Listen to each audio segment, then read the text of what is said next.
Yeah, our first speaker today is Pat Mooney. I'll introduce him. Pat has more than 4 decades experience working in international civil society, first addressing aid and development issues, then focusing on food, agriculture, and commodity trade. In 1997, Pat co-founded Rural Advancement Fund International, renamed ETC Group. In 2001, he received the Right Livelihood Award, the Alternative Nobel Prize in the Swedish Parliament in 1985, Peace Prize from Canada's Governor General in 1998. He has also received the American Giraffe Award, given to people who stick their necks out. Pat is widely regarded as an authority on issues of global governance, corporate concentration, and intellectual property monopoly. Pat will give us an overview of the report and its purpose. And then Veronica will come in later to give us other sections of the report. Pat, I invite you, please do come in case there is something I've left out in your biography. Please feel free to further introduce yourself. You're welcome, Pat, and you'll take up to 30 minutes on this. Thank you. Thank you very much, Bridget. And I'll count on either you or Michael to make sure that I don't go over time. So if you wouldn't mind giving me like a 5-minute warning, I'll stick to my time very carefully. And then make sure that I can be heard clearly and not speaking too rapidly. I think I described the Long Food Movement report as a provocation. It was intentionally meant to provoke discussion, not to draw conclusions, not to be prescriptive about where the world is going or where we think civil society might move in the future, but simply to identify a lot of issues and concerns and to try to look for issues or ideas really that haven't normally been part of our conversation or aren't always being talked about, and areas where we thought that more is there of concern, or there is more there that it has potential to it that could make for our work to be better than it is now. So in one sense, it gets too easy a defense to say this, but it's the truth is that no one should be satisfied reading the report. Everyone should feel that more could be said, more could be done, and that there are more answers and more issues to be raised. But at the same time, we hope that in the report, there are ideas and perspectives that you don't normally come across when we talk about the food movement in the world, and gives us some grounds for talking to each other more and further work. Quite a crowd of us were involved in it. You've got 3 of the authors now today, and Veronica and Nick and myself, but there were 6 main authors, and we had about 21 advisors around the world from all kinds of different backgrounds, from peasants to fishers to indigenous peoples organizations to academics, all contributing to the report. And it took us a couple of years to really get it done, almost 2 years. But again, it's a work in progress, and that's the way it's meant to be. Let me begin really by saying that we knew that we were working in a time of great problems and great trouble. We started this in 2019 before COVID, before the pandemic. And of course, since then, the world has changed enormously, or at least our understanding of the world has changed enormously, of what is possible and what is dangerous out there. So it's a time of great change. The shock, in a way, was we began by reviewing what are called the planetary boundaries, the 9 planetary boundaries that are set out to guide us as to where we are as a planet in dealing with the natural resources of this planet, atmospheric and everything else. And the first message is that of those 9 planetary boundaries, we've already passed 4 of them. And 2 more we don't know enough about, but it's quite likely that we've actually passed 6 of the 9 planetary boundaries. And you all know the bad news about that. I don't think I need to dwell upon how difficult our life is now and the world is becoming with climate crisis, with biodiversity loss, all of those issues where we deal with on a daily basis, really.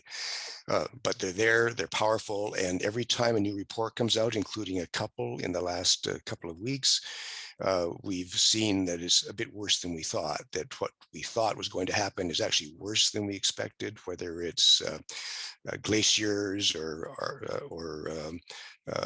ice melt, snow melt in the Arctic zones, or it's sea level rise, or it's number of dangerous heat days. It's all a bit worse than we thought it was going to be even 2 or 3 years ago.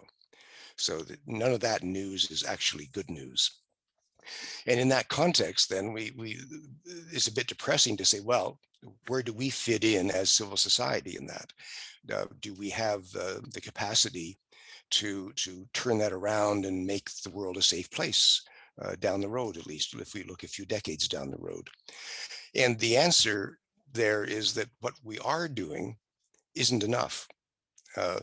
If we continue to do all of the good things we're doing, and there's a lot that's good that we were able to identify, even with that, if we continue at the same pace, the same kind of trajectory of improvement year by year by year, it's not good. We will find ourselves in a worse crisis than we are today. And that's just unavoidable reality. So message number one, perhaps, is that civil society, business as usual, is absolutely inadequate. We need to demand more of ourselves. The positive story there is, though, that in fact we can do more. We were surprised by how much is being done. Whether we're talking about the development of territorial markets in different parts of the world, or we're talking about the support for agroecology, the movement that's very strong around the world for food sovereignty, the trends in industrialized countries towards vegetarianism and veganism to cut back on methanes and in the atmosphere, livestock damage and so on in industrialized markets. That trend is a very positive trend. We're seeing a very strong push towards organics in many industrialized countries and other countries as well, saying that we need to be more sensitive to both the environment and to our health. Those are all good trends. And they can expand considerably more. But again, as they're expanding so far, it's, again, not good enough. We won't get to a safe place by the year that we set for ourselves 25 years down the road, the year 2045. The other thing we've learned, though, besides with this new crisis, the COVID crisis, we've learned that things can change very quickly, that things that we thought were impossible to consider when we began our research in the long food movement now seem quite possible. Governments can act in ways we never thought they would act. Governments can commit themselves to $12 trillion in additional funding to address the problems of the pandemic. $12 trillion, that's a huge amount of money. A country like the United States, my neighbor to the south, is capable of suddenly changing its whole view of the role of government and social security and support systems and so on from what it was even a year ago. So sudden change with a crisis is possible, and those sudden changes, those tipping points of change, which we are in right now at this moment, that tipping point can go either way. It's as likely to go in a good direction as it is in a bad direction. It's depending on the willingness and the energy of civil society to make sure it tips in the right direction. And to us, that is kind of good news. Coming with that, though, is the other lesson from these last couple of years, which is that security is very much a national concern. That all of the concerns around this pandemic have led to an attitude towards the pandemic, towards vaccination, for distribution of vaccines, as you know, which is highly, highly biased towards wealthy countries in the world and wealthy people within those countries in the world. And that's a lesson we really have to We all know intrinsically that that's the case, but we really have to build that into our strategic planning for the decades ahead. That come another crisis, governments will probably act the same way. In my country, about a third of the people in Canada have had at least one vaccination of the 2 shots that we usually get in Canada.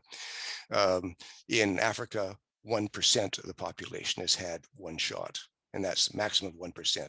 Worldwide, it's about 13%, so Africa is even below that at 1% of the shots. So in a pandemic, the rich get vaccinations and the poor get statements about how we're all in this together, and that's all. And then if we extrapolate from there and look at that, as I said already, the world has spent $12 trillion of new money to try to address the vaccination and the pandemic issue, social welfare programs and so on. But the world has, which promised $100 billion per year for climate change, hasn't come up with that. We were at $80 billion last year, and we're going, who knows what will happen in Glasgow later on this year.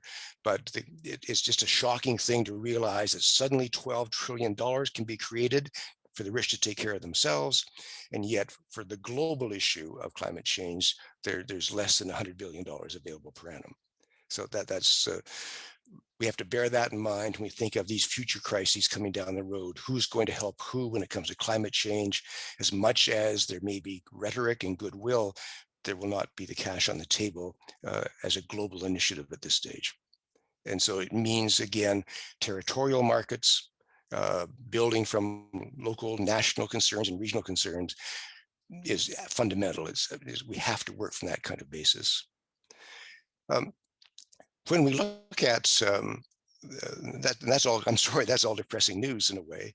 But again, as we look at civil society and what it has been accomplishing, we went through a long list of things, and I hope you look at that in the report. I think in the first parts of the report, we really do try to identify in fairly short form the accomplishments that we've had together. And a lot of those accomplishments, and it's worth really stressing this, were ones where an issue was identified at the local level, was acted upon first at the local level, and from that local work expanded into regional or global work, but the problem was identified locally and was acted upon locally first. And I can give my own experience in working on what we called the seeds issue, the issue of plant genetic resources, seed sovereignty. That work was the problem was discovered in Canada initially as being an issue that the National Farmers Union in Canada was concerned about, the partner of Via Campesina in Canada.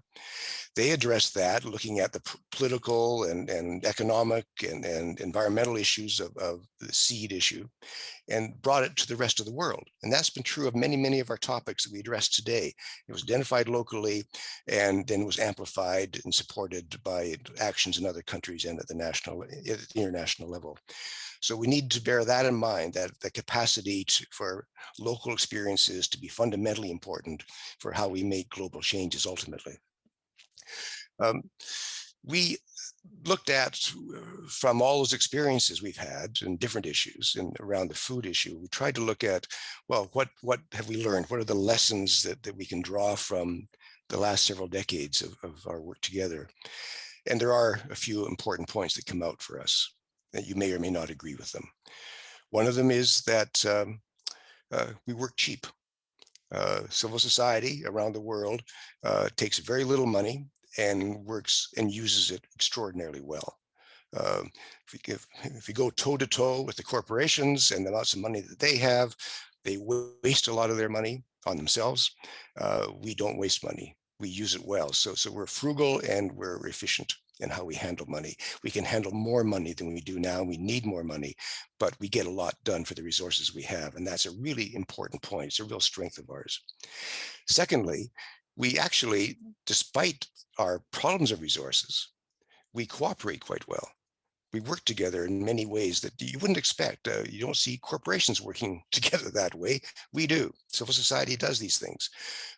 We find ways to reach across and support one another. When we come to crises, there's solidarity in civil society, not just in the food movement, but beyond that. And that's leads us to other points, strengths and weaknesses, really. We have that capacity to cooperate, but we have we do work cheaply. We also have, and this is good news again, we have endurance. We hang in there. We stay in for the long term. A lot of the people on this call right now in this webinar can probably count back years and years and decades of time that they've spent on these issues and working on these issues together with other people who are on this on the webinar as well. There is that longevity. We don't give up. We keep on working at it, and that's makes us especially skilled and capable in this work beyond either the corporations or governments. Governments keep on changing their people that represent them in these issues all the time. Corporations keep on changing. They merge, they disinvest, they change their mind on strategies, people come and go, but we're in it for the long haul. We stick it out and we get things done. And finally, the point that perhaps we don't realize is a strength as much as we should, we're right. What we're saying about agroecology, what we're saying about food sovereignty is right. And they're wrong. We're on the right side, and being right gives us a strength that we shouldn't underestimate, and gives us a credibility with our allies in society and even in governments that we shouldn't, again, underestimate. So given those things, where are the weaknesses? Where are we falling down? If I say that civil society as usual will not succeed, will not get us to a safe place 25 years from now, where are weaknesses that we need to build on from to make things better, change to make things better? Well, one weakness is that we don't use our longevity, our willingness to hang in there very well. We don't turn it into the kind of leverage to make change that we could change. And I mean by that if you now look at, and Veronica is going to take us through a number of key issues that are arising within agribusiness and what they're planning to do to us over the next 25 years. And then Veronica is going to go back and look at the kind of proposals that are possible, kind of opportunities that are possible for civil society making great changes in the future. If you look at what agribusiness is going to do to us and where we are now, well, we can't stop that. If you look at the proposals, the opportunities that we've identified as ways forward that could be advantageous to us, right now, we can't do that. We will fail in all of those things unless we recognize that what is impossible now is impossible to do in the next 1 or 2 or 3 years, may even be impossible to achieve in the next 5 years, actually is possible if we use the leverage of time and strategically plan how to use those 25 years to recognize those things that we want to achieve, those changes in government, those changes in regulation, those changes in climate and so on, that we need to change, and see it as the steps to get to that will take us 5, 10, 15, 25 years sometimes to achieve.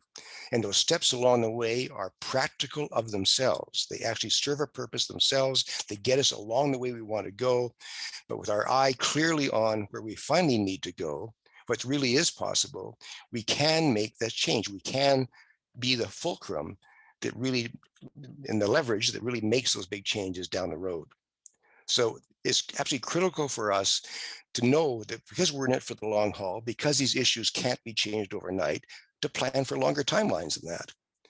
We need to be able to do that. We need to be able to convince those who give us resources to allow that to happen, to allow civil society to do its job in a creative way we can with that. A second weakness we have is as much as we tried to maintain solidarity with others, we are still kind of caught in the rut of our own environment, our own conditions, so that we talk to each other in food movement. We talk to each other in our own country or in our own region, perhaps, sometimes globally, but we don't sort of reach across to look at our allies in other parts of civil society and even in municipal governments and think of, well, how can we collectively work together? What is going on, for example, in trade? What is going on in climate change negotiations? What's going on in biodiversity negotiations? What's happening in the Human Rights Council? What's going on in the World Health Organization or in health issues around the world? What's happening in those environments, those political battlegrounds for civil society, which do impact us, which do have an implication for how the food movement works, but we don't really have those conversations effectively. We need to have more exchanges with those other allies to see where we have mutual interests and where we can help each other out to make greater changes, where we can pile on in a certain topic at a certain time and make real significant progress. That to us is a critical weakness that we haven't taken advantage of our strengths together. We need to take advantage of that. We need to build on that in ways that we haven't in the past. But it's possible. The goodwill is undoubtedly there. The desire to achieve more and to collaborate. We all know the climate issue is important to food and agriculture. We all know that health is integrally related to food and agriculture, that trade is fundamental to our survival, and how we handle trade negotiations are critical to national food security. So it's a matter of building that into how we plan. Then after that, I think that there's some other points that we one other point of weaknesses, and then some areas of potentially greater strength as well. Another area of weakness is that we haven't really taken advantage of our capacity. Again, it's our longevity in civil society in some ways, but it's our scope of relationships as well, to really look at what's going on the horizon, to be monitoring the changes that are coming, the good ones and the bad ones, the opportunities and the risks that are out there. Horizon scanning is vital to us in civil society, and we haven't really used it or shared it as successfully as we could, but we can. That can be changed. It's a possibility. We all have that capacity. I remember that I first learned about the importance of digital information and digital agriculture from folks in Via Campesina who were working at the national level in Europe, who really grasped that in a way that I certainly didn't grasp, and were able to persuade many of us that that was going to be one of the most important issues in agriculture. So that was horizon scanning done by a peasant organization that was able to teach the rest of us what is now fundamental to how we're planning and thinking ahead about the problems we're going to be facing. So that's essential, I think. We also, besides not scanning the horizon well, again, don't expand it, look at widely enough. Again, don't look at those interrelationships of the issues cutting across one another. What's going to happen in China this year with biodiversity negotiations at the end of the year, what's going to happen in Scotland this year around climate change, what's going to happen at the food summit, and if it ever happens in the end of this year, are all issues that are intertwined, and we need to be building those things together. But I've said that already. And again, on the good news side, and it goes back a little bit to what I said earlier about the need that we are at a tipping point in society with climate change and with the pandemic, is to realize that we're not just beset by what economists describe as black swans. Events that just pop out of nowhere, that suddenly smash into our societies and create destruction, and they're unpredictable. We don't know when they will happen or what they will be like or anything else. They just happen, and we're devastated by those events all of the time. In fact, I would argue, and the long food movement argues, that mostly we are confronted by gray swans, events that are, at least in broad strokes, at least in their broad parameters, are predictable. We may not know exactly when they're going to happen. We may not know exactly the shape they're going to take, but we all expect there's going to be another pandemic in the next few years. Others will come.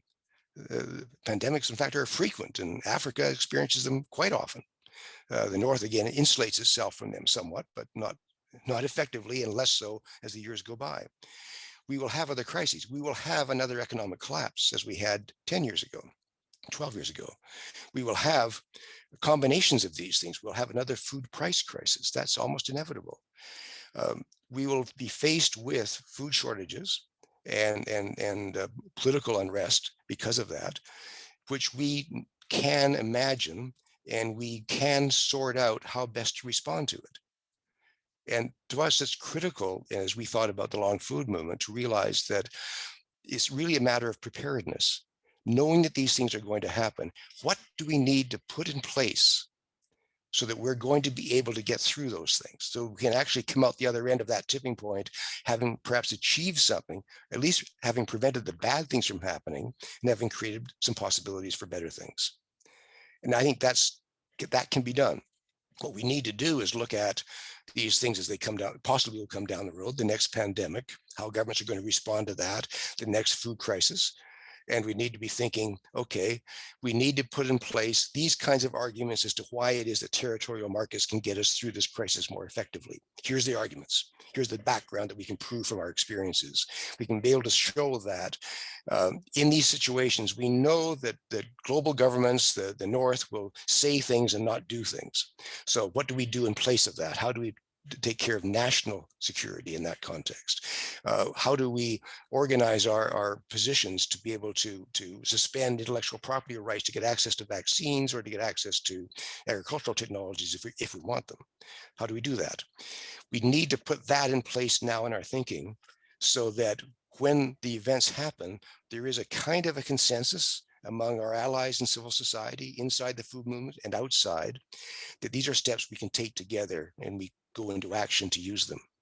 There's actually no excuse for us not doing that. It's actually critical if we're going to survive the next decades, for us to see these gray swans as coming and know that we can prepare for them and build from them if we're careful and plan strategically. Am I running out of time? I just heard a noise. Yeah, you have about 5 minutes. Is it fine with you? Oh, it's fine with me, Bridget. I don't want to go over time at all. So don't let me. Okay, 5 minutes. Then. Okay. Well, those are really the major points. That there's as we worked through our thoughts about the decades ahead, we thought 25 years was a pretty reasonable timeline to work from. It's within the range of most of the people on this call. I have the advantage of being able to escape that probably, so I'm sure I'll be able to escape that. So I've got plausible denial, I guess, is what people say. But we've a 25-year timeline makes sense to us.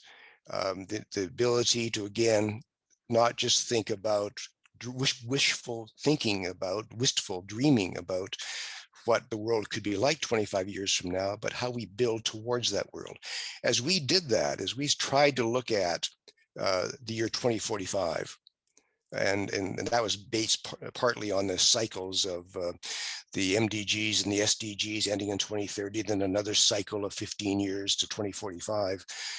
As we set that kind of timeline for ourselves, we really looked at it in smaller increments as well as into 5-year chunks about how we'd move forward. And as we saw that, then we're optimistic. The bottom line finally is that civil society, as unusual, can do one hell of a lot, can achieve tremendous things. We can massively increase support for agroecology. We can massively increase the strength of territorial markets. We can change government policies. We can change trade policies.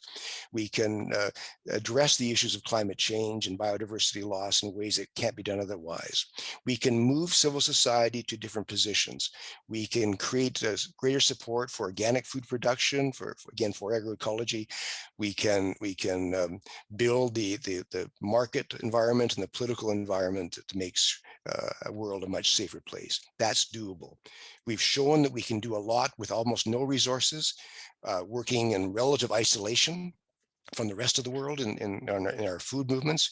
If we actually reach out and collaborate with others, and if we think in that longer term, if we use the pivot possibility of a 25-year leverage, then these other things are doable, and we should be optimistic that that's something that can be accomplished. By our analysis, by the year 2045, on an annual basis, we should be able to move about $4.1 trillion, $4.1 trillion out of the negative column of how the food system works into the positive column, into more food for people, more production resources, more resources, more funding for farmers and fishers to get food on the table.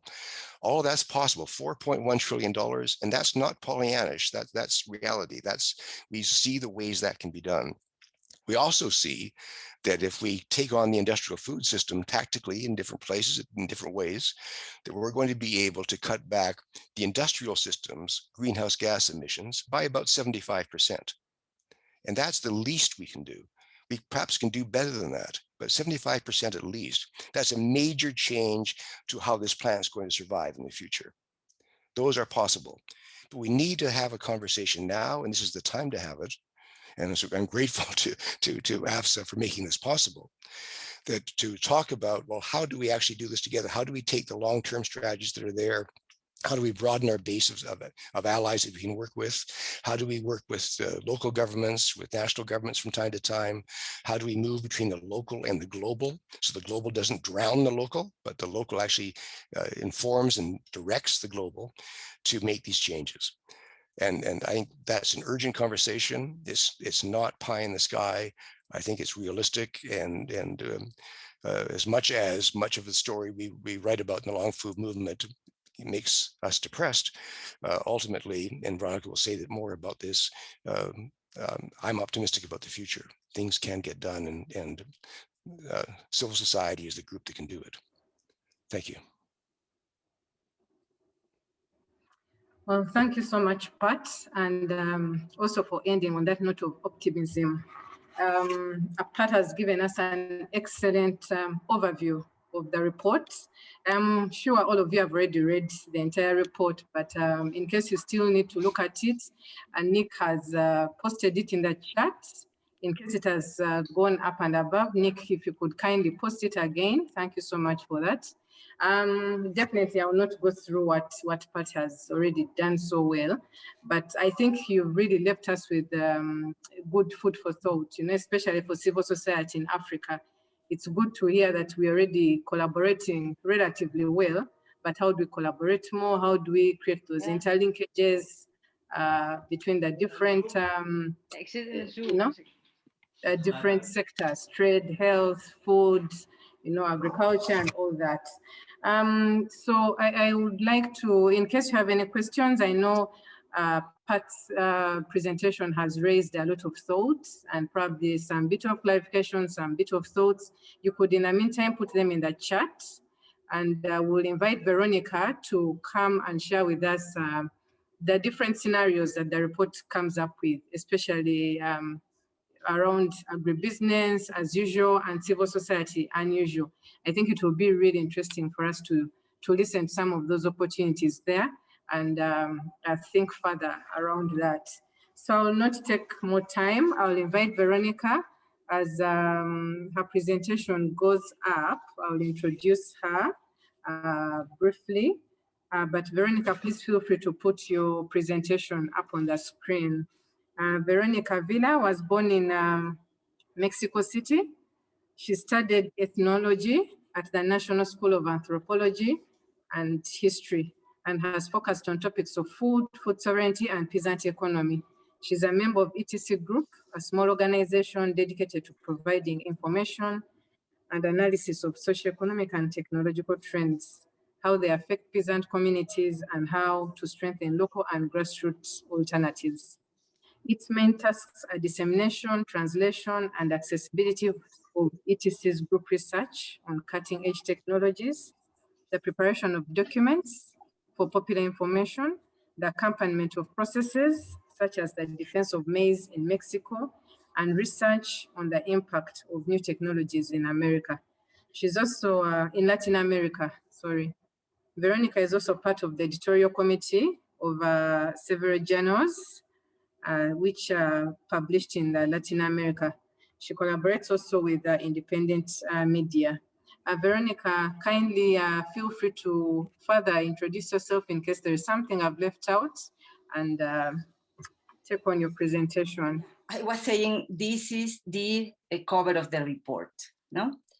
And we have a phrase at the beginning saying, understanding where power lies in today's food system is like chasing shadows. We say that in the report. We know that corporations promote themselves as the main actors in agriculture and food production. And in fact, since the advent of industrial agriculture, they have promoted themselves like that. But today's control of food systems has left behind the classical industrial agriculture actors. The world's corporate titans of any sector, we say in that report, all deal in intangible data, and alongside the leading asset management firms, have more disposable wealth than entire continents. And here the specificity of the present time, they are so rich that are convinced that can shape all the food systems to their convenience, to their profit. No? But truth remains that most of the food that really sustains the planet's population is harvested and distributed by networks of familiar, small-scale farmers, forest dwellers, pastoralists, and artisanal fisher folk. In the LFM report, we dare to describe two possible scenarios. One where a business as usual food system dominates and evolves over the next quarter century, as corporations and governments respond to environmental breakdown, social dislocation, etc. But in this business as usual scenario, power relations remain largely unchanged, and civil society is able to challenge the agenda but not fundamentally change the course. So this is the first scenario, where we don't do enough and business goes like usual. In the second scenario, called civil society as unusual, a long food movement steps up to the task. We imagine that what food systems could look like by 2045 if civil society succeeds in planning decades ahead, as Pat mentioned, collaborating across sectors, scales, and strategic differences, and sizing opportunities to reorient food systems towards very different outcomes. The next slide, please. Okay, thank you. So this is just a collage of logos of corporations. They all begin with A. You see Amazon, Alibaba, Apple, and Alphabet. And the irony is we call this slide A or A. A is for agriculture. Governments in every nation are facing problems caused by a model of economic development that has a very long history. Loss of soils, loss of biodiversity, pollution of water and air, savage urbanization that translates into poverty and hunger. All those are just a few examples of disasters that have their origin and actors well identified in history. We know the processes from discovery, the so-called discovery, to conquest and colonialism. But technofixes or technological silver bullets seem irresistible to solve these problems, ignoring history, the roots of the destruction, and what the most impacted by the catastrophe has to say. Science has been asked to provide a solution, right? But we have at least 200 years of dominant science and technology being produced by the same mentalities and economic powers that caused the imbalance or the rupture between nature and societies in the first place. We call this section of the long food movement agribusiness as usual, because the phrase illustrates how the same entities remain in charge of this failed relationship to our territories, and because the way out of the mess caused by them comes from the same mindset and obeys the same ends. Here with this slide, we intend to illustrate in a simple way how much influence the big tech companies have now been gaining in all the industrial sectors. Along the titans of information technologies, we see them here, giant asset management companies that most people have barely heard of have been buying up shares in the world of food and agriculture, gaining enormous influence over their future development. A snapshot from 2016 showed that already the world's 5 biggest institutional investors all owned a portion of all the 5 largest seed companies. This is kind of the new information that the Long Food Movement report is sharing. No? Prior to the most recent round of big ag mergers, the world's 5 largest asset management firms, BlackRock, Capital Group, Vanguard Group, Fidelity, and State Street, collectively owned between 12 and 33% of the shares of the major seed and agricultural agrochemical companies, Bayer, Monsanto, DuPont, Syngenta, and Dow. Scholars have concluded that market concentration and horizontal share are responsible for approximately 28 of the increases in price of soybeans, corn, and cotton alone in the United States from 1997 to 2017. The next slide, please. Planetary boundaries. Pat said something about the planetary boundaries. I maybe just want to add that the frame of planetary boundaries is among the important drivers of the report, because of course we all feel the angst about the resources and cultures being so damaged as to probably never again get the resilience back. And so we said, let's use this frame in everything related to the food and the agriculture production as it stands now. No?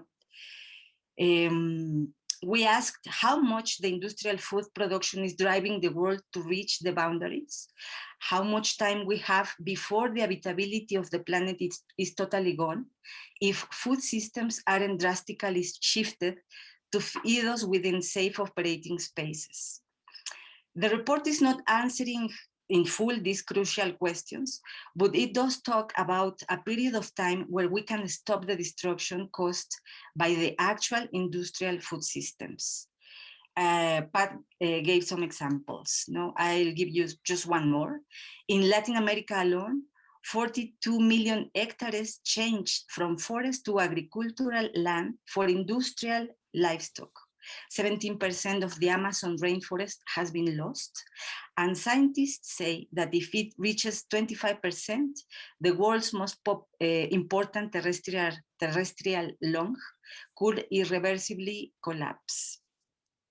This is just one among the many examples of the planetary boundaries being met or being reached that we included in the report related to food and agriculture in their industrial systems. No?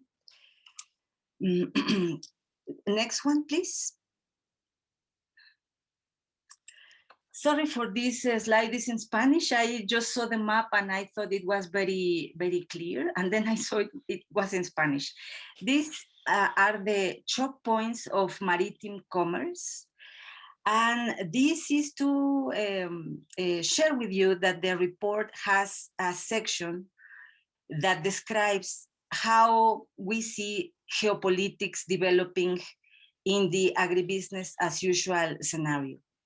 This is the map of the global supply chain choke points in the maritime commerce. The report describes as a mega trend how the industrial agriculture, how one of the megatrends relates to logistics corridors, resource conflicts, and the new data geopolitics.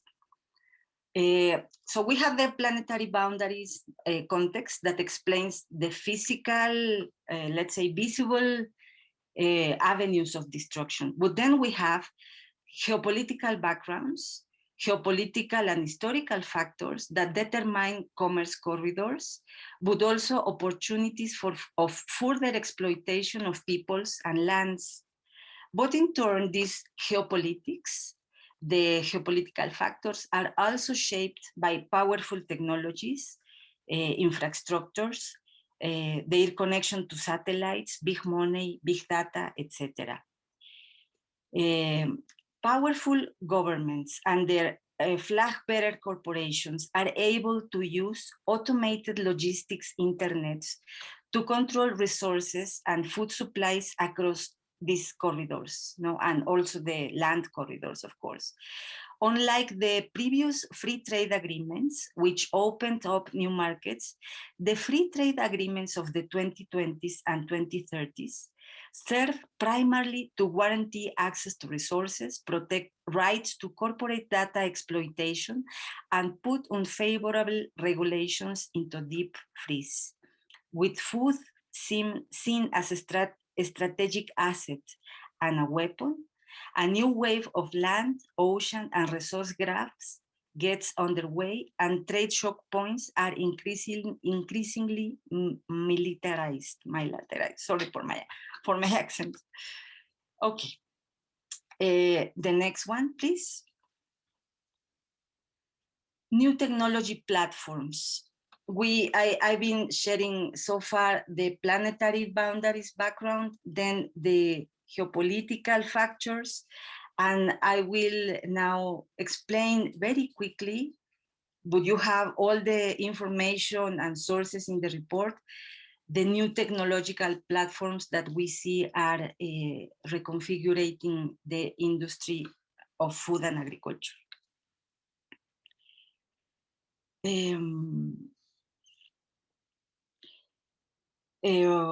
Alongside the mega mergers as a big phenomena that we need to understand and observe, we see how all the big titans in digital technologies are also investing in agriculture.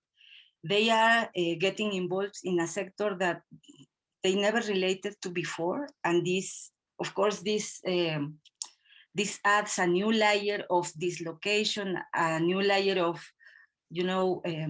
having industrial sectors and industrial thinking that never related to agriculture, and much less to the peoples and to the plots and to the work in the fields, now shaping the agriculture industrial future.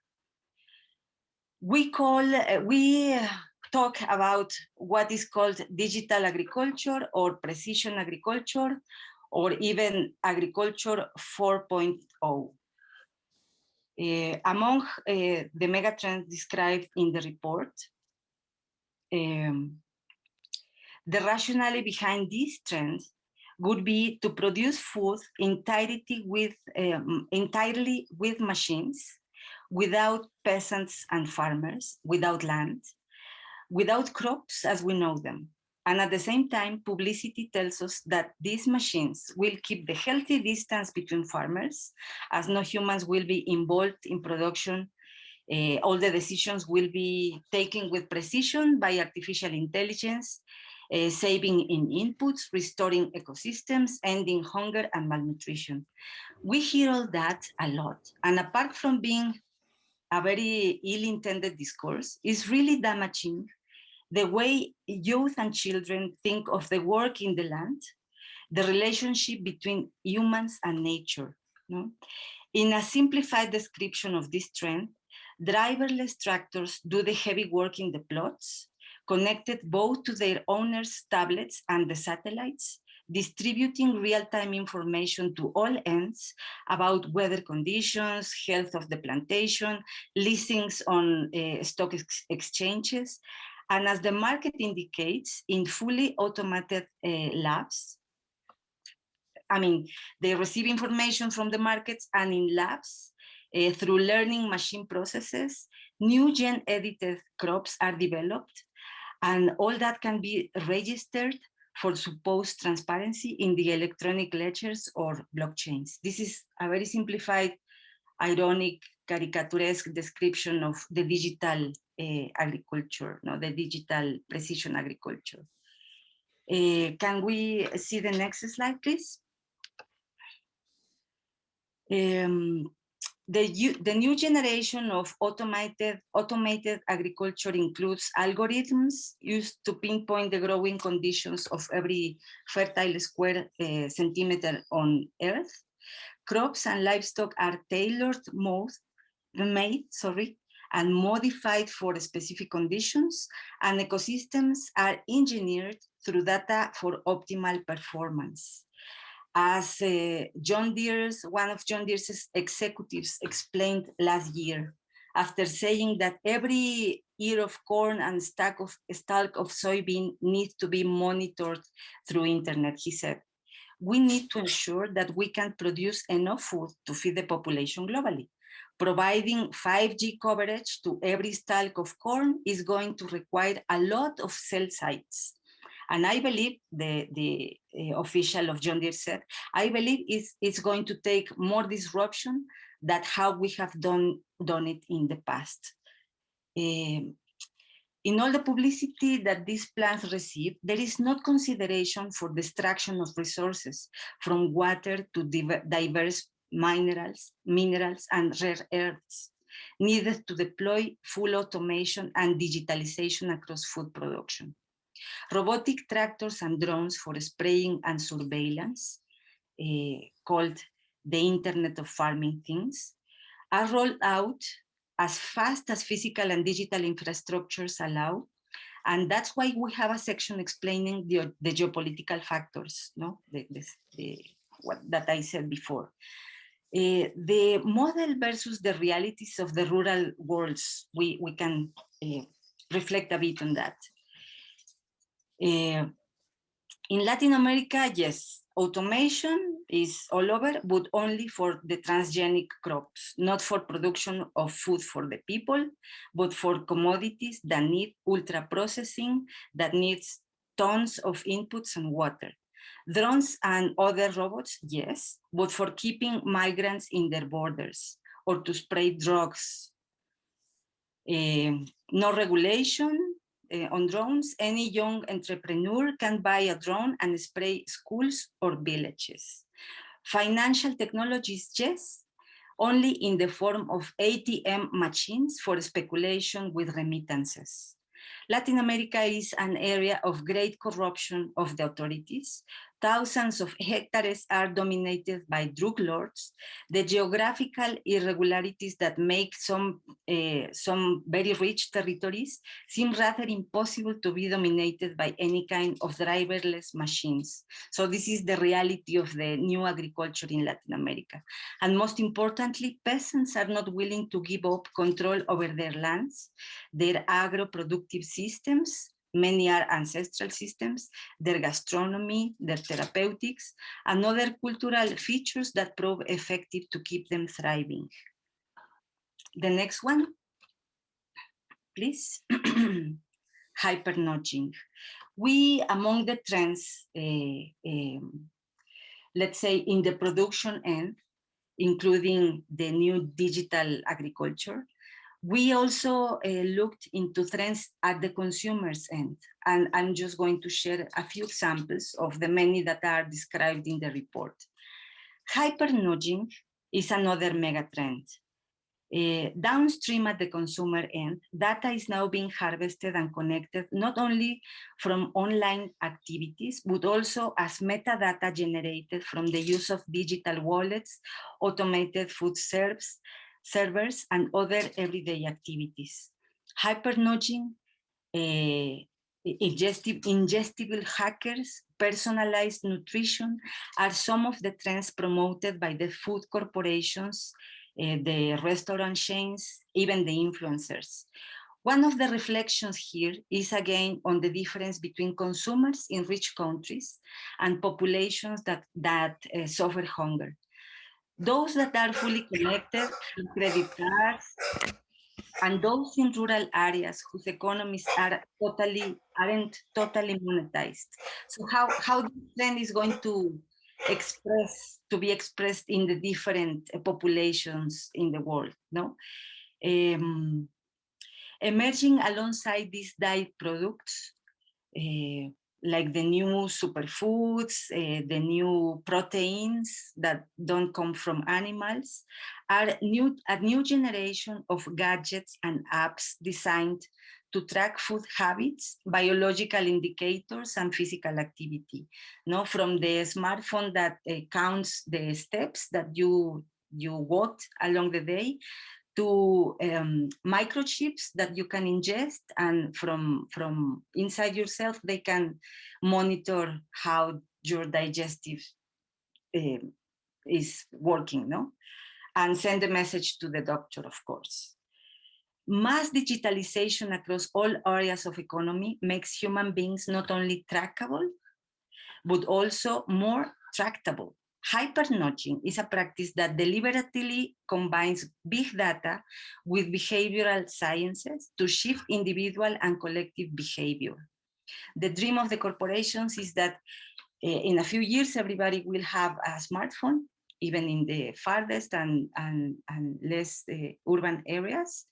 And from the looking at the telephone, you will be able to select the nutrients for your week or for the day, and you will receive the offers right in the convenience store closer to your home.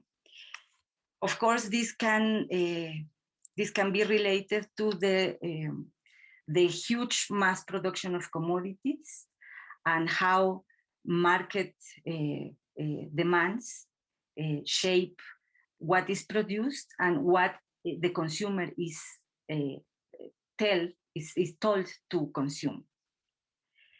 Persuasion can be automatically tailored, timed, and targeted to suit the emotions and psychological profiles of each individual, not only at the point of sale, but also through social media, digitized environments, and Internet of Things. Again, for me, the reflection is how this model plays in our regions. Can we go to the next, please? So it's very important. I just shared some of the examples that come in the report of the mega trends in technology. But it's very important not to leave the feeling or the image that technology is almighty and that it's so huge that we cannot do anything. And that's why I'm using this illustration of a past publication of ETC Group now to illustrate how we can challenge all these trends by beginning to challenge the process of the Food System Summit. There is nothing inevitable about the agribusiness-led trajectories described above. In reality, divisions will grow among corporations and between companies, workers, and consumers as ecosystems refuse to be tamed, people refuse to be nudged, technologies malfunction, and environmental and social tipping points loom. Much will depend on the extent to which the most powerful corporations, under the guise of multi-stakeholderism, succeed in taking control of food system governance. I would like to leave this reflection either for Pat or Nick about the Food System Summit and the multi-stakeholderism, and would like also to ask how much time I have left to describe the civil society as unusual scenario.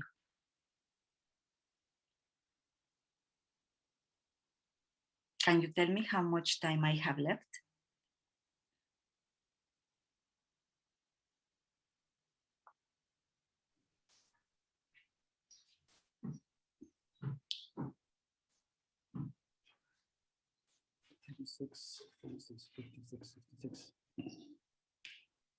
Bridget, are you there? I think I already spoke like 20 minutes and I don't know if I'm over the time.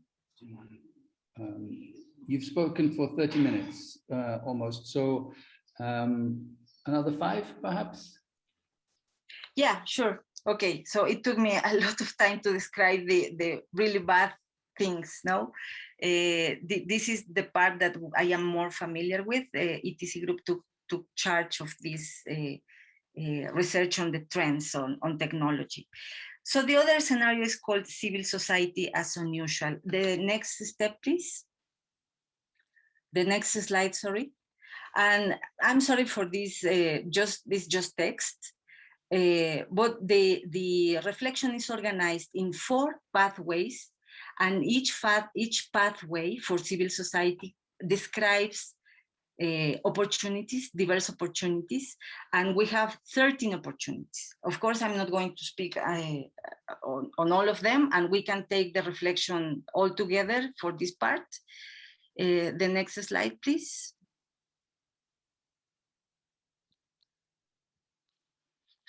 Farmers markets. This relates to pathway 1, that is building resilient, rights-based and agroecological food systems.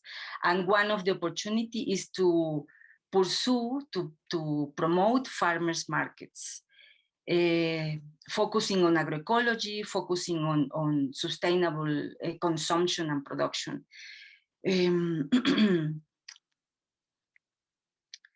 Another opportunity is defending human rights and nature rights. In Latin America, for instance, Ecuador included in its national constitution the rights of nature. The Maize Network in Mexico concluded in one of their assemblies that defending the peasant ways, las vías campesinas, would be the only way for everybody to have a future, as peasants are the only ones now to have clues, keys, or leads to restore the broken relationship between humans and nature. Inside the landless movement in Brazil, women fight to be entitled to land, even though they are not married.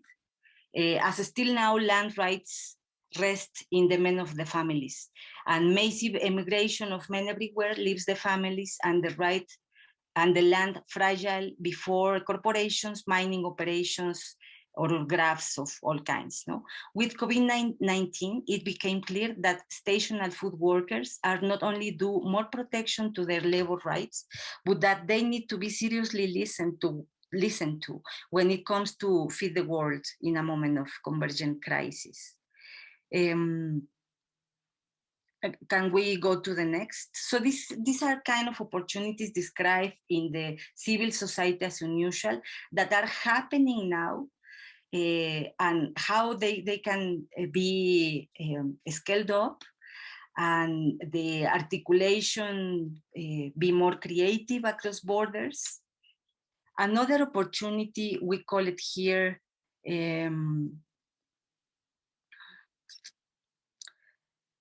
deliberating, discussing, taking really seriously every assembly, and again, scale it up.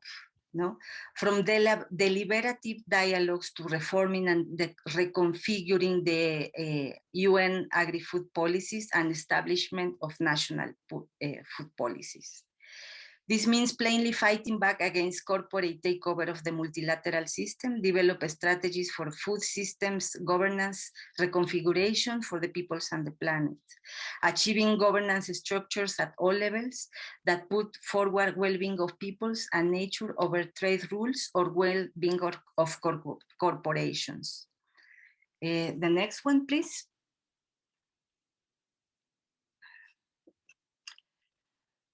This illustrates how in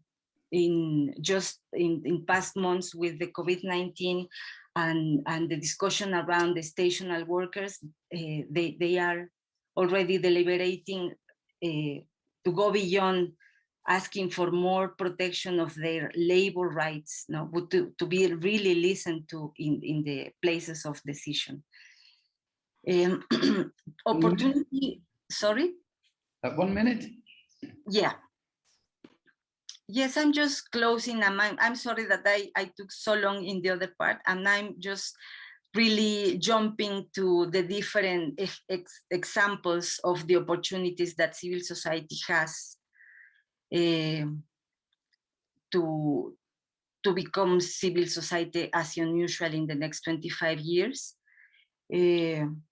Challenging the way the financial flows move. This was already described from Pat.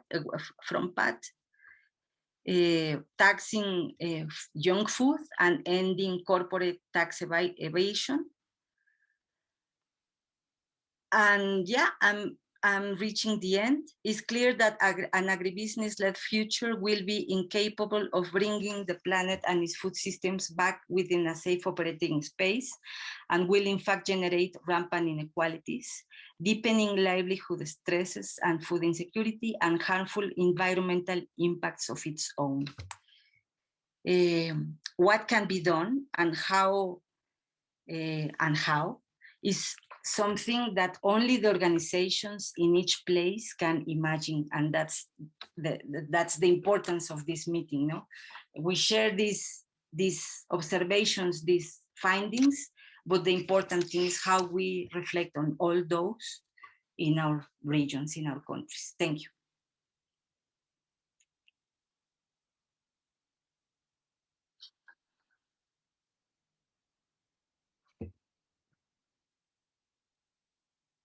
So I'm just going to speak very briefly to complement what other people have said, and to go back to the beginning when Pat was telling us about, you know, what was the origin of this project and what are we hoping to achieve.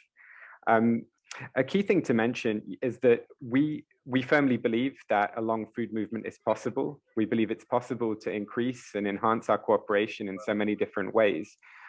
But I think we've tried to be very realistic as well in this study. And at the very end of the report, in the conclusion, we do confront and acknowledge some of the risks and uncertainties that come with working together more closely. And this is something that's come up in the questions as well. And we realize that it's not a simple win-win. We're living at a time when there's never been greater pressure for organizations to use their scarce resources for frontline struggles, immediate struggles they're facing, whether it's land grabs, the pressures from COVID-19, loss of livelihoods, and so on. And so the call to collaborate with a global long food movement may feel abstract in that regard. And of course, any form of collaboration comes with transaction costs, some opportunity costs, and we can't really quantify those. But for organizations with limited time and resources, there is a cost there, and that's something we acknowledge. That's particularly the case when it comes to engaging in UN and global processes. These can be a huge drain on resources. In spite of that, we see that as a crucial part of any coordinated strategy by civil society to resist the agribusiness pathways and to transform food systems over the next 25 years. And of course, different groups within a collaborative long food movement would engage in different parts of these struggles. So the vision is certainly not for small grassroots organizations to be having to listen in on every conversation at a UN level. It's really about linking the different levels of struggles so we can manage those costs and collaborate in the most effective ways. Another risk is that negative strategies don't always work, and they also bring transaction costs. And part of our approach, part of the civil society's unusual scenario is about confronting agribusiness. It's about regulating companies through a new generation of treaties. It's about trying to reclaim governance spaces and to counter the technologies and trajectories that are being put forward by these agribusinesses. And some could argue that negative strategies are not the most effective, and instead we should just focus on building the alternatives, working from the grassroots up. Here, our vision is that we need to do all of this in light of the challenges we face, and we need to link together those different aspects of the struggle. Another risk that we've acknowledged is co-option. Any steps towards local territorial markets are at risk of being co-opted by a food industry and agribusinesses that are very agile, that are very good at buying up brands, using new terminologies and vocabularies. And we see that right now in what's going on around agroecology, huge schemes for regenerative agriculture being rolled out by food corporations, in some cases with good intentions, in others probably not. So that has to be part of the calculus. There needs to be an awareness that co-option is always a risk, and strategies are needed to deal directly with that. But in spite of these risks and uncertainties, we feel there's still a compelling case for a long food movement, for collaborating in new ways across this vast range of topics. And the crucial thing is that one of the 4 pathways that Veronica introduced is just about how we collaborate. The 4th pathway is about the modalities of civil society collaboration. And that's really the most important part, and maybe the only part of this vision that's sort of non-negotiable. What we do on governance, on finance, on agroecology, on the ground will depend on the strategies that come together. But I think one of our key conclusions here is that the way we collaborate and the mechanisms of collaboration have to change. And if we can get that right, the rest will follow. And of course, as mentioned, there are trade-offs, there are transaction costs, but the beauty of a collaborative food movement is that we don't need to sacrifice one thing for another. It's because we have early warning systems in place that we'll be able to see threats coming down the road that will affect grassroots struggles. If we're monitoring agribusiness commodity chains very closely and sharing information in new ways, this might be the thing that stops a resource grab happening in a few years' time that would be affecting a local community working on a completely different scale. And if we share information today between different countries and regions, it might be that in 5 years or 10 years, we're able to position the right candidate to take over as DG of the FAO, for example. And these are all possibilities that can come just by changing the modalities of our collaboration. And crucially, to quote one key line from the conclusion of this report, the idea is not to get everyone on the exact same page, but to help all actors to see and assemble their separate pages into a powerful plan of action towards 2045. And I think that sums up well the fact that this is really not a call for something drastically new. As Pat would say, we're not issuing uniforms. We're not trying to create a new structure or formal organization. The idea is to take what people are doing already, to take the seeds of a long food movement that's already there, and to work collectively towards even greater, even more effective collaboration across civil society. And finally, the question of what comes next, I think might be interesting to people on the call. We're entering an intense phase of listening through webinars such as this. We want to know whether the vision we presented reflects the realities that you're aware of, whether we're missing key aspects and key trajectories that are happening now and that will become really important over the next 10 to 20 to 25 years. And what we want to have is a lot of conversations. We don't know exactly where this will lead, but certainly we see some simple steps that can already start to enhance our collaborations, starting with what's going on already around the Food Systems Summit this year. And I think this is becoming a very timely milestone moment where civil society groups are being forced to plan, to collaborate, to react and move quickly in new ways. And we think this is a huge opportunity to build the basis for an effective long food movement moving forward. There are other opportunities in this very unusual year where we also have COP and the biodiversity conferences Pat mentioned. And we see those as really, really key and a sort of springboard for this work. Just to respond then to a couple of the questions I saw come up in the chat. There was one about the influence of China and the Belt and Road project, and what about land grabs? These are key aspects of agribusiness as usual. In the second big trend that we described there, looking at geopolitics, we describe in detail the risks associated with the Belt and Road Initiative. And actually the fact that this is, that might be the most well-known example, but similar tactics are being employed by other countries around the world. There is a new global rush for land. Some people think land grabs, that's just what happened 10 years ago around the global food price crisis. It's happening again now. We see this accelerating over the coming years, particularly ocean grabs, island grabs will become more and more prominent, with fish stocks really becoming a very contested resource. So I would absolutely advise you to read that part of the report.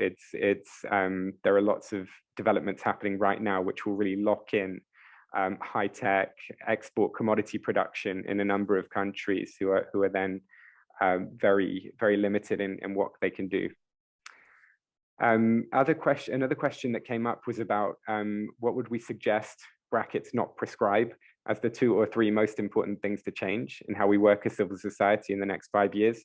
I think I already hinted at that in what I've said already, but I think the mechanisms for collaborating are really crucial. And we put forward some specific ideas in the report around syncing calendars, making sure that annual meetings coincide with one another. I think having fora where civil society can have very broad, open-ended discussions around the food system is crucial. And you know, another question was about how can we keep up a strong spirit of collaboration while tensions around ideology might arise. Well, I think that having those collaboration mechanisms is also crucial in that regard, because there will always be issues on which certain groups, certain NGOs will be engaged and others not, for a variety of reasons, which makes it, and the Food Systems Summit, I think, is a good example of that, where different groups for different reasons may be involved or stay out of the process. And it's a shame if for that reason, groups are no longer talking as regularly as they could be and are not aware of the common ground that unites them much more than any disagreements or strategic differences. And so having those spaces where discussions happen systematically, not tied to very specific issues, but looking at the long term, looking at the whole food system, is really essential there. And I think, you know, coming back again, the 2 or 3 most important things. One thing we identify in the report is that civil society remarkably does have a clear and consensual vision now around food sovereignty and agroecology, despite any smaller differences that are there. This is a really significant evolution over recent years, and is a credit to the organizations that have been willing to listen to each other and forge that shared understanding. And I think if we're asking what are the most important things to do, it's to consolidate that, to stay the course, to keep building out that shared vision around food sovereignty and agroecology, despite the pressures that are there and are growing to try and divide those movements. And I think nature positive solutions, regenerative agriculture, these are terms, there are myriad initiatives relating to those now. And I think there will be very concerted attempts over the coming years to pick off members of groups from civil society, to bring them on board with industry-led, corporate-led schemes, which use some of the same terminologies that civil society are using, but stripping away key components of it, particularly the socioeconomic components, the empowerment that's at the heart of an agroecological vision. So I think it would be key for the food movements to really maintain that vision and to keep their focus in spite of those attempts to distract and divide. There were a number of other questions. I'll stop talking there, and maybe other questions can go to Pat and Veronica, and we can make sure we've addressed all of those. Thank you. Thank you so much, Nick, for responding to most of the questions that were in the chat and giving us new insights there. Maybe, sorry, I should have done this at the start, but I can still introduce you since you're still on the call, just so that, or did you do that? I could have missed it out before. Did you do that?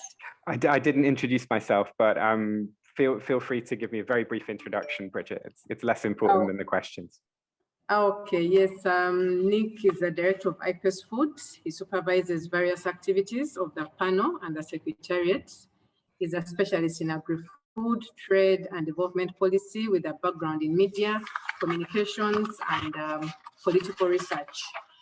From 2011 to 2014, Nick was a member of the support team to the UN Special Rapporteur on the right to food as the communications and research assistant. Previously, he worked as a journalist for Agri-Europe, providing coverage of EU agriculture and trade policy, and writing in detail on common agricultural policy reforms, biofuels, GMOs, trade negotiations, and other issues affecting the EU agriculture sector. From 2010 to 2014, he also blogged on EU politics for EU Observer. Nick holds an MA in modern languages from Cambridge University and an MSc in globalization and development from the University of Antwerp. Thank you so much, Nick, for those interventions. For a number of other questions that have come up that maybe Pat and Veronica could briefly respond to. One is on, I'll just read them in the chat, they're quite long. I'll pick out where the question is. I'd like to know if the report has included the fact of authoritarianism and clientelistic links with agribusiness affecting the organizational capacity of civil society organizations, especially social movements. So Pat, you could take note, you come in first before Veronica. The other question is on the main messages of the long food movement. Should we, one, prove that food sovereignty and agroecology feed the world, or two, prove that the main general assumption of the lack of production is wrong, as there is actually overproduction, or three, do both? That's a question from Sabrina. Musa is talking about linkages between farmers and pastoralists or collaborative spirit can help in agroecology. Thank you, Musa. I think it's a comment. Yes, John says if we can get the way, collaborate right, the rest will follow. Thank you. John is emphasizing the collaboration. Danny is asking, how do we counter financialization of everything? Mariam, I hope that you're taking note of the questions. I hope I'm not so fast. Thanks for the great presentation, Pat. You highlighted great opportunities and loopholes. Question is, what buffer does CSOs have in place with emerging issues and pandemics, and also be effective on horizon scanning and assessment of emerging technologies? Okay, connections with People's Sovereignty Network. That's written as that. The report is hugely helpful. Question, what do people think about the increasing noise around redirecting harmful agriculture subsidies? This is mentioned in pathway 3, but it would be good to know if there are any risks of this process that we should be aware of. Maybe for now, we could take those. There are quite a number of them coming in. Pat, if you can come in first, and then Veronica will take the rest. But if there are others that would like also to intervene, kindly raise your hands, and we'll give you the opportunity in the remaining few minutes. Pat, please, you can come in.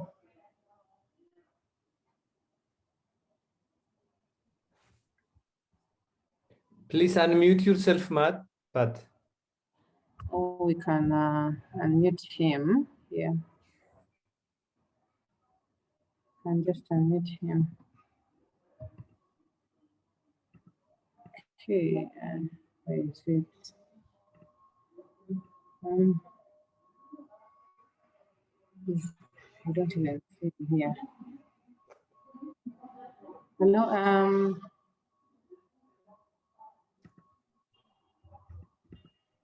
okay. Michael, could you please unmute Pat?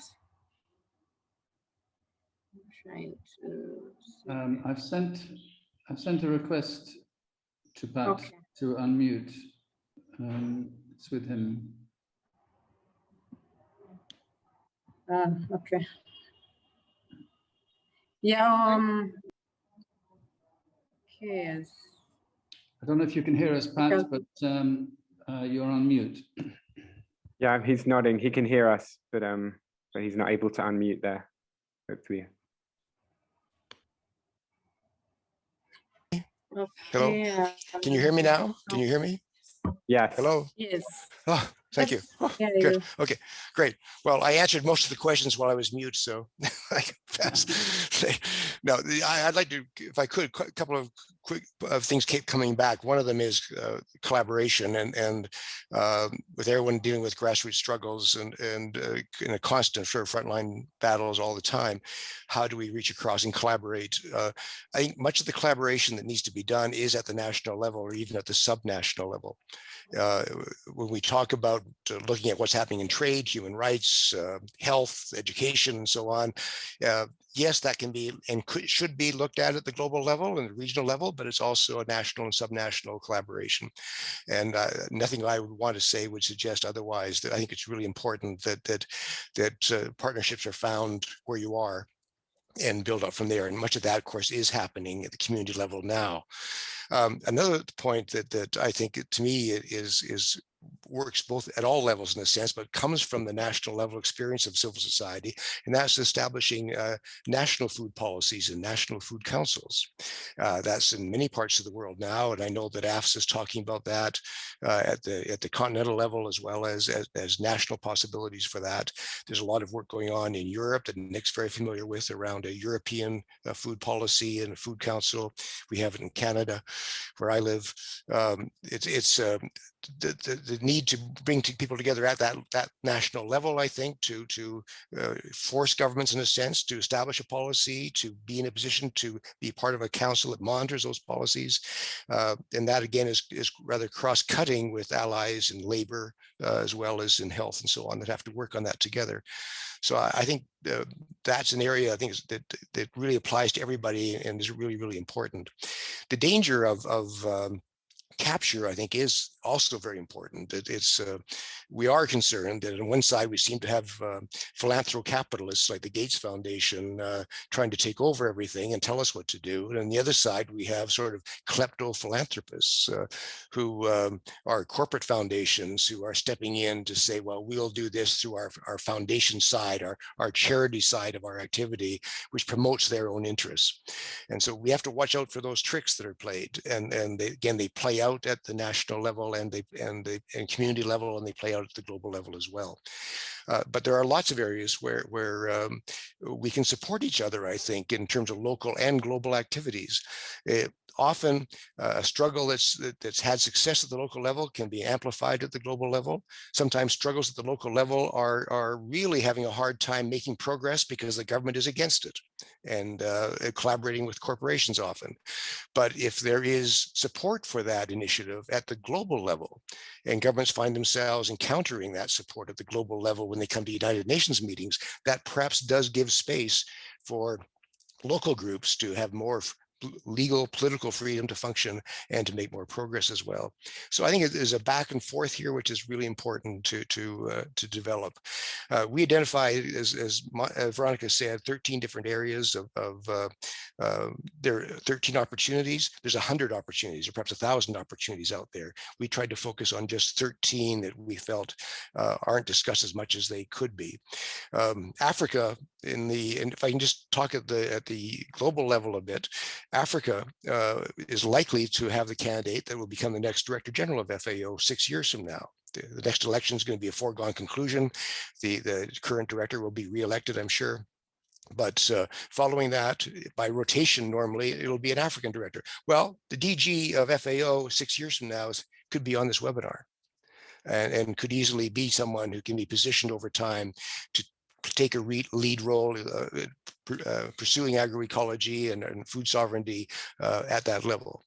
There's areas of collaboration around, I think, that locally and nationally and regionally, we call for a treaty on security, on food security.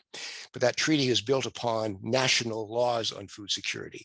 We've seen through COVID where the United States government feels able to say, we're not going to allow certain materials related to vaccines leave the country because we need them ourselves. We're going to change our rules around trade to prevent things from leaving the country and to stop other things from coming into the country in the case of the United States, defying all kinds of international treaties because we have national laws that preempt that. Well, if the United States can have a national law that preempts things around a pandemic, then I think an African country can have national laws that preempt the outflow of food or misuse of land or abuse of corporate power in terms of a food crisis as well.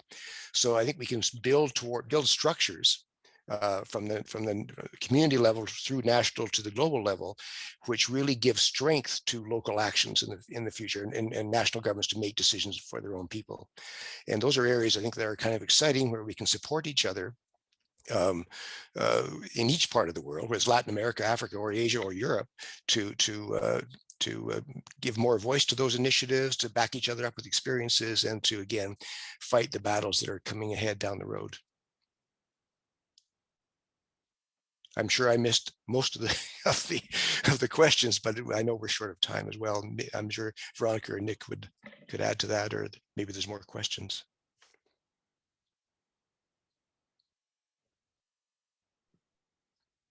Is anybody home? Yeah, Bridget. Yes, sorry. Yes, thank you so much, Pat, for the responses. Yeah, you didn't miss anything. I think it was quite comprehensive. There are so many questions, but I'll just ask Veronica, there's one specific question that was directed to you. Could you share the linkage between automated agriculture and food speculation, commodity futures, based on the report presented? If you could just do that in about 3 minutes, and then we'll see how we wind up the meeting. Veronica, please come in, and any other question that you might want to take on, maybe 5 minutes would be good enough for you. Yeah, the report has the detailed information on how this works, and I could just provide this very, very simple description now. So the automation and the digitalization allows the connection between, the rich and power and the owners of the technologies, the owners of the satellites, the owners of the digital corridors. And as we saw at the beginning, the tech titans are investing in agriculture. So this is just one part of the explanation. Is kind of complex, no? You have now Amazon investing in agriculture, but of course Amazon owns the circulation of information, so they can speculate a pleasure, no, as they please.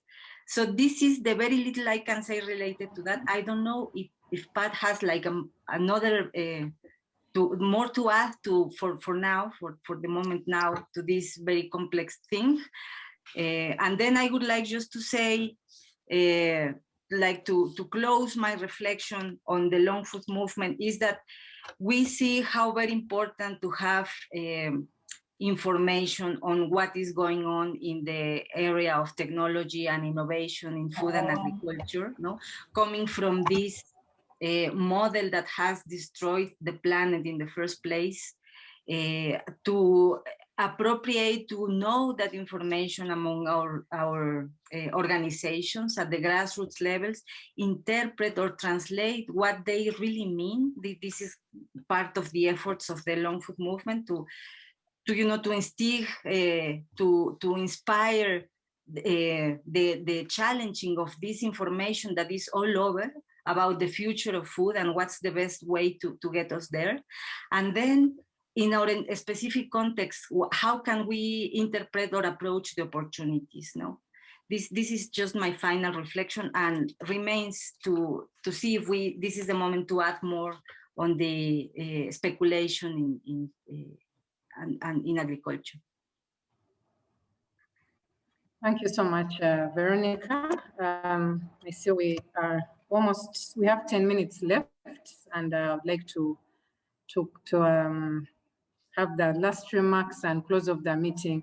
But before that, if there is anyone, I know there were so many questions, any burning intervention, I'll give you an opportunity from the participants to please come in and raise it. 2 minutes. If I could jump in, Bridget, would it be Yes. possible just to answer? I saw 1 or 2 questions I didn't answer yet. There was a specific question about redirecting harmful agricultural subsidies. This is mentioned in Pathway 3, but the question is, are there any risks of this process that we should be aware of? It's a great question, and indeed, redirecting subsidies is one of the crucial strategies that we put forward for civil society to build sustainable food systems over the next 25 years. In terms of risks, the main risk, I think, is time. Like any of these strategies, the time invested in one area is time lost from something else. And with subsidy reform, these are battles that civil society has been waging for years in many parts of the world, with some victories, but also some very stubborn and very embedded systems that are not yet changing fast enough.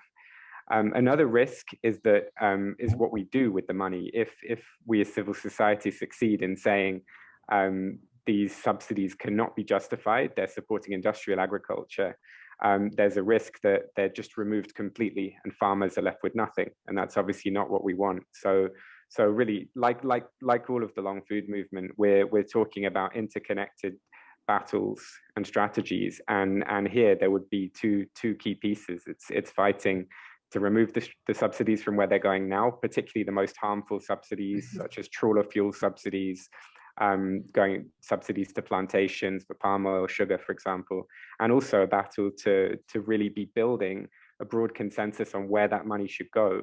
And so we actually link the issue of subsidies to broader campaigns around fair pricing, fair wages for farm workers. And we think that's essential to really have a big enough coalition of civil society with farmers and fishers coming with a clear and agreed vision on what they want.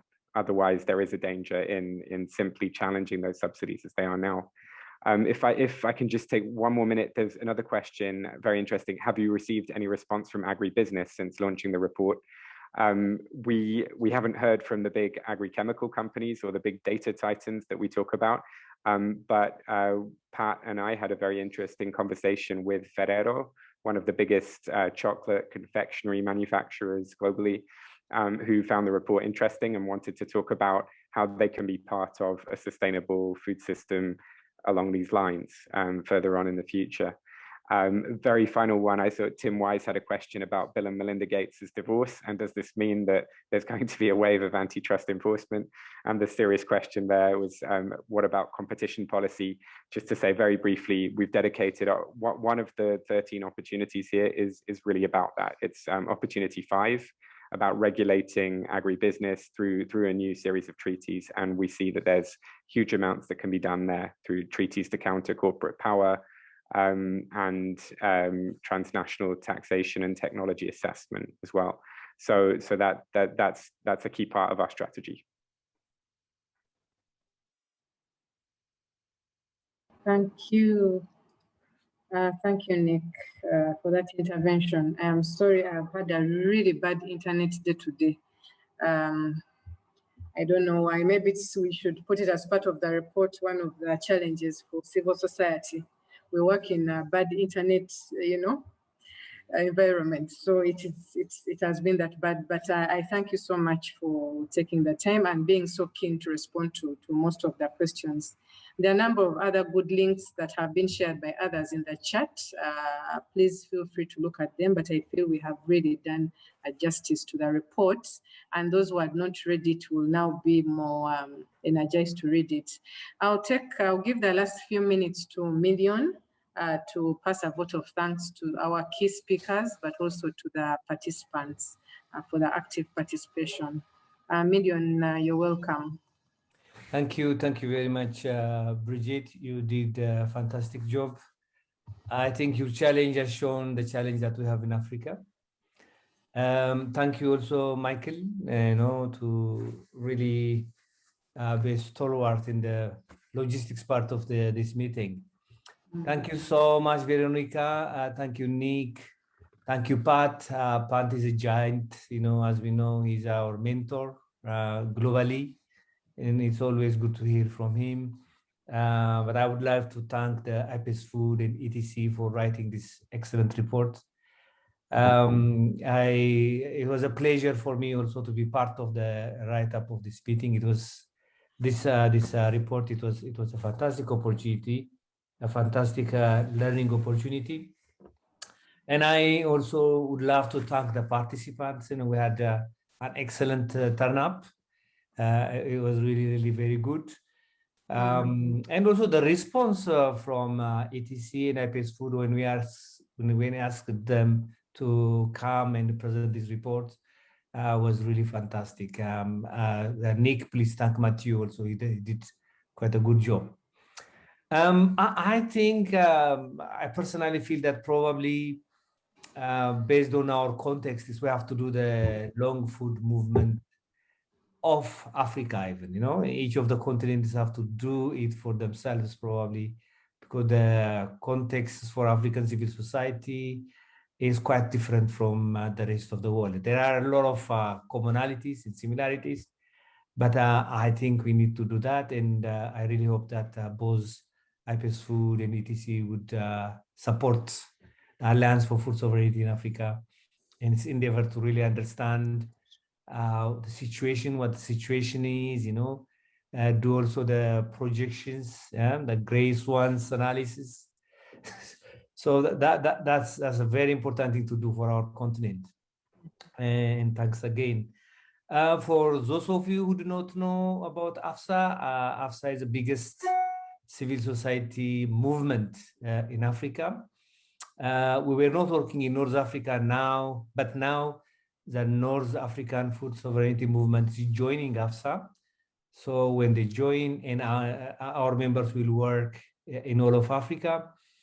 We have farmers, fisher folks, pastoralists, indigenous peoples, consumer groups, women networks, youth networks, civil society organizations, you know, faith-based institutions. All these are members of AFSA, and it's actually growing. So thank you everyone. It was really a fantastic event. Thanks a lot for coming. Thank you for having us. And thank you, Medion. And thank you to our interpreter and Mike for the support. Thank you. The meeting is closed. Thank you to our dear speakers. Thank you. Thank you.